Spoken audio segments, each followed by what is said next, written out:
বনমালী দাও, 4টে চপ দাও। এই যে বাবু আপনার চপ। আমার আসবে কিন্তু।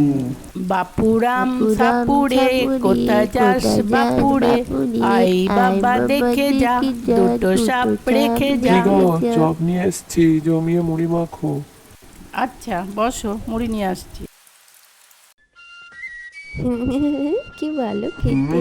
দারুণ লাগছে বৃষ্টির মধ্যে গরম গরম চপ আর মুড়ি, আহা। হ্যাঁ, চপগুলো বেশ ভালো আছে। বন্ধুরা, ভিডিওটা ভালো লাগলে লাইক, কমেন্ট আর শেয়ার করে দিও। টাটা।